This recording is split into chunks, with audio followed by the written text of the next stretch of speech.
Assalomu alaykum, qadrli Instagram kuzatuvchilari, kanalimiz a'zolari. Navbatdagi xonadonimizni o'z nihoyasiga yetkazdik. Xo'p, sizlarga bitta savol berib ketaman shu orada. Kommentariyada o'z fikrlaringizni bildirib ketasizlar. Ushbu ko'rib turgan joy ushbu xonadonimizni shunaqangi pianino fasonda qilib bitkazib berganmiz. Xo'p, ichkari dorixonalarni esa o'sha trendda bo'layotgan oq alchafon fasonda ishlardan bitkazib berganmiz. Qolaversa, bu qo'shnilari ukalarini buni shapkalarini navoli fasonda qilib bitkazib berdik. Kommentariyada fikrlaringizni bildiringlar. Ko'cha shapkalariga qaysi biri chiroyli chiqibdi? Pianino fason yoki navolik? Fikrlaringizni yozib qoldiringlar. Fikrlaringiz muhim biz uchun albatta. Qolaversa, shu xonadonimizga shunaqangi ro'mbilli fasonda qilib bitkazib berdik, chiroyli holatda qilib.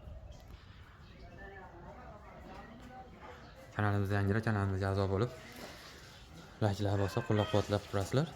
Ushbu xonadonimizga nisbli masalliq ketdi, nisbli xarajat bo'ldi. Barchalar video davomida aytib o'tamiz. Ko'rib turganlaringiz bu xonadonimizga ro'mbilli fasonda shunaqangi chiroyli holatda bitkazib berganmiz.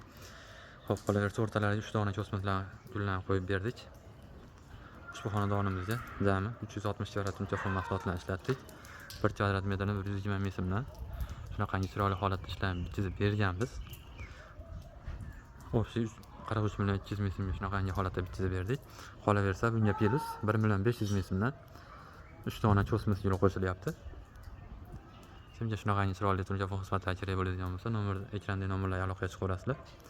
Ishlarni chiroyli qilib bitkazib beramiz. Qolaversa, yaqinlaringizda shunaqangi turjafon qildirmoqchi bo'lgan yaqinlarga video jo'natib qo'yasizlar.